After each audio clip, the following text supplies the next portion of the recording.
मीरपुर नाम के शहर में तेजस अपनी पत्नी नीरू के साथ रहता था।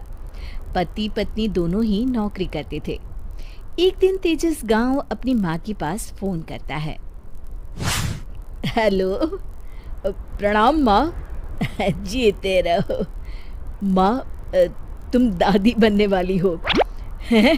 अरे वाह, ठीक है बेटा, मैं कल ही आती हूँ।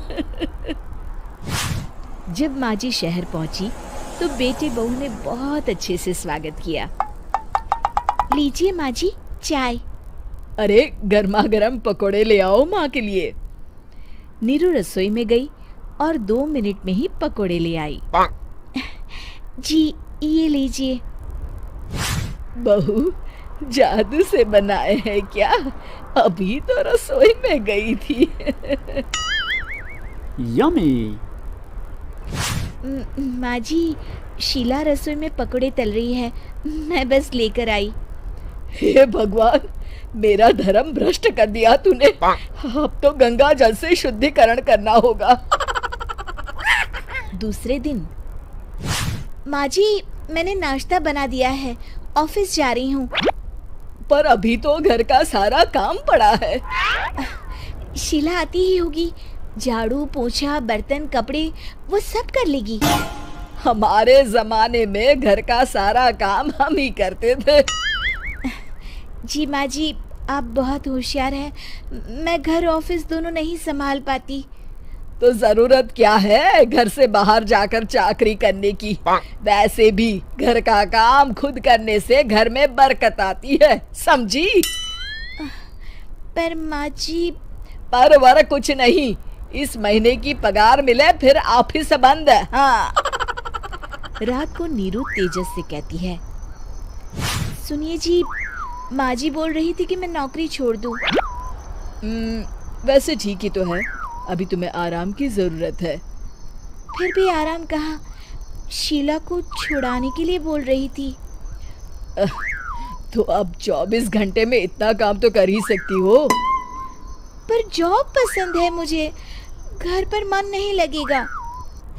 अगले दिन जब दोनों ऑफिस के लिए निकल रहे थे, मेरी तो कोई कीमत ही नहीं है इस घर में। माँ जी, आजकल महंगाई बहुत है, रहन सहन भी बदल गया है, दोनों नौकरी करते हैं तभी ठीक रहता है। अच्छा, तू कहना क्या चाहती है? मेरा बेटा तुझे बिठा के खिला नहीं सकता? तू ही इस घर का खर्च चला रही है, हैं? नहीं माँ जी, मेरा वो मतलब नहीं था। मतलब खूब समझती हूँ, ये बाल धूप में सफेद नहीं किए मैंने। हाँ। अब तो ये रोज का काम हो गया था। तेजस भी रोज की झिकझिक से परेशान हो गया था। एक दिन उसने कहा, नीरू, वैसे भी तुम्हें मैटरनिटी लीव मिलने वाली है, तो अभी से ही छुट्टी ले लो। पर क्या, मेरी सैलरी अच्छी खासी है। आखिर नीरू ने रिजाइन कर दिया। जब बच्चा हुआ तो घर में सब बहुत खुश हुए। कुछ दिनों बाद तेजस फाइल देख रहा था। क्या हुआ तेजस, कुछ परेशान लग रहे हो? हाँ, वो हमारी जितनी सेविंग्स थी वो तो हॉस्पिटल में और छठी के फंक्शन में खत्म हो गई है नीरू। और अभी वैसे मंदी चल रही है तो मैं बोल रही थी कल मुन्ना को हेपेटाइटिस का टीका लगवाना है। नीरू, क्या पोस्टपोन नहीं कर सकते? नहीं जी, बिल्कुल नहीं। अब तेजस को समझ में आ रहा था कि उससे गलती हुई है। पैसों की कमी का असर घर के माहौल पर भी पड़ रहा था। अगले दिन, बेटा मेरा चश्मा और ये दवाइयाँ ले आना, पर्चा देते हुए माँ जी ने कहा। जी। तेजस, मुन्ना के लिए दूध का डिब्बा और डायपर भी ले आना, और ये किराने के सामान की लिस्ट है, इसे भी लाना है। तेजस गुस्से में लिस्ट मरोड़कर फेंकता है और चिल्लाता है, पैसे क्या पेड़ पर उगते हैं? ये ले आना, वो ले आना। अरे पर ये जरूरत का सामान ही है। वो गुस्से में बिना कुछ कहे ऑफिस चला गया। अरे लंच तो ले जाइए। नीरू दौड़कर डिब्बा पकड़ाती है एक दिन खाना खाने के बाद, नीरू, अब तो मुन्ना कुछ बड़ा हो गया, तो अब तुम वापस ज्वाइन कर लो ना जॉब। पर इस रिसेशन में जॉब मिलना बहुत मुश्किल है। ट्राई तो करो। फिर मुन्ना, माँ जी है ना, और एक फुल टाइम मेड भी लगा लेंगे। पर माँ जी, उन्हें तो पसंद नहीं। तभी माँ जी वहाँ आ जाती है और प्यार से नीरू के सर पर हाथ फेरते हुए बोलती है, अब मेरी समझ में आ गया बहू, पहले के और अब के समय में अंतर है। तुम काम शुरू करो, मुन्ना की जिम्मेदारी मेरी। मेरी प्यारी माँ जी। ये कहकर नीरू उनके गले लग गई। शिक्षा, परिवर्तन संसार का नियम है, हमें भी समय के साथ चलना चाहिए। उम्मीद है कि आपको हमारी ये कहानी पसंद आई होगी। कृपया हमारे चैनल को सब्सक्राइब करें और सभी अपडेट्स के लिए बेल आइकन जरूर क्लिक करें। और हाँ, वीडियो लाइक और शेयर करना मत भूलिएगा। Bye bye.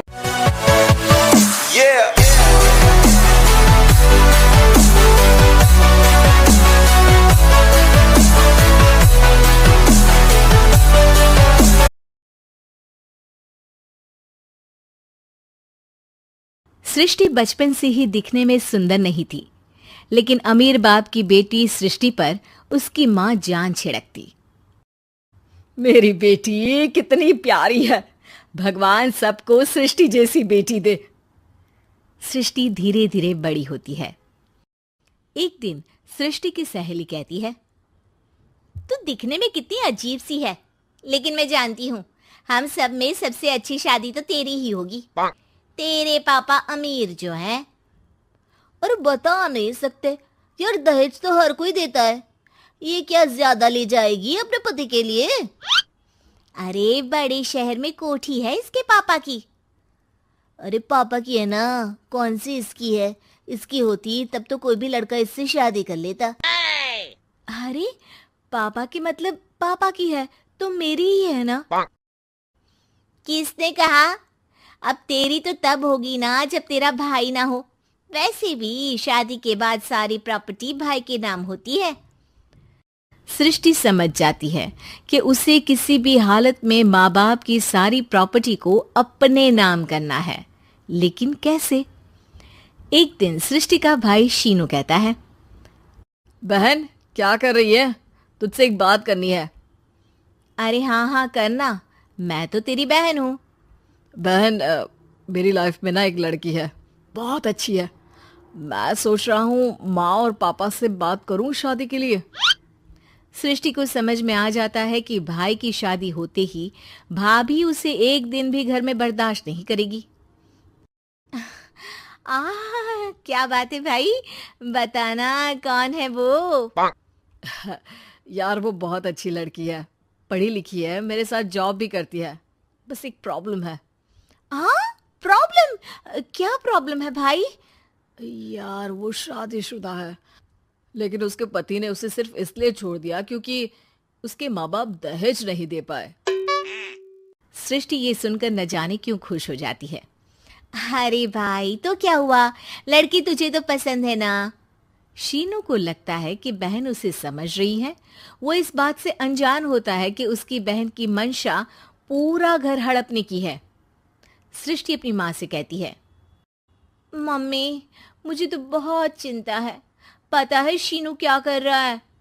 अरे क्या कर रहा है, वो तो काम पर जाता है और वापस घर आता है।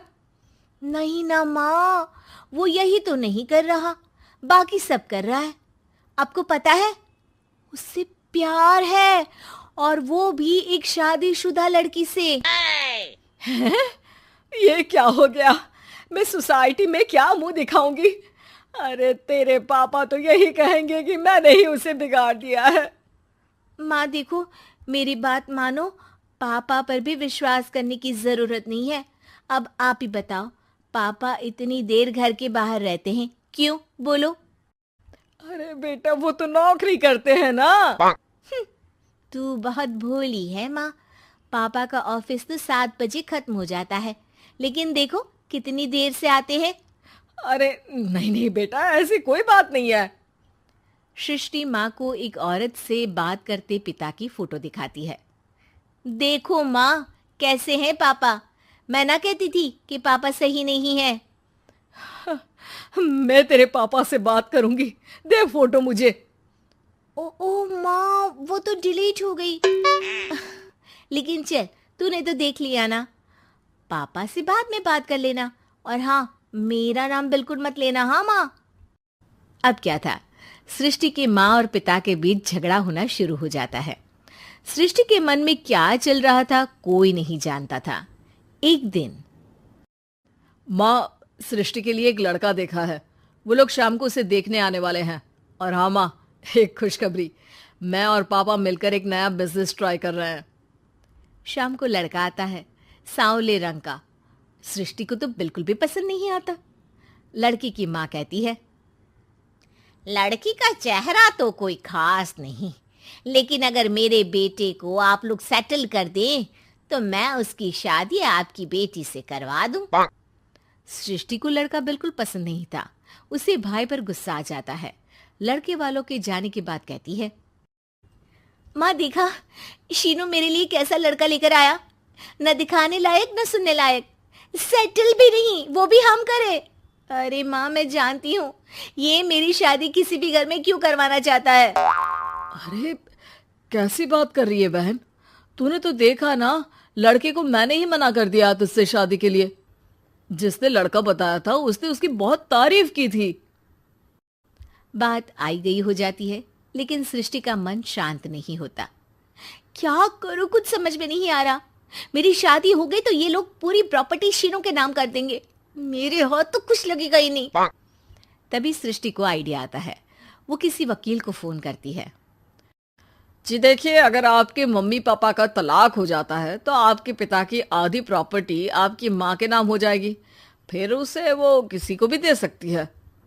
सृष्टि अब माँ को बेटे के खिलाफ भरती है। माँ, शीनू पर नजर रखा करो, वो जिस लड़की के प्यार में है ना, वो शादीशुदा है। यहाँ आएगी, सारा पैसा, रुपया, जमीन, जायदाद सब हड़प लेगी। पापा का भी हाल तुमसे छुपा नहीं है। ऐसा ना हो कि मैं और आप एक दिन सड़क पर भीख मांगे। हे भगवान, मैं तो जीते जी मर जाऊंगी अगर ऐसा हो गया तो।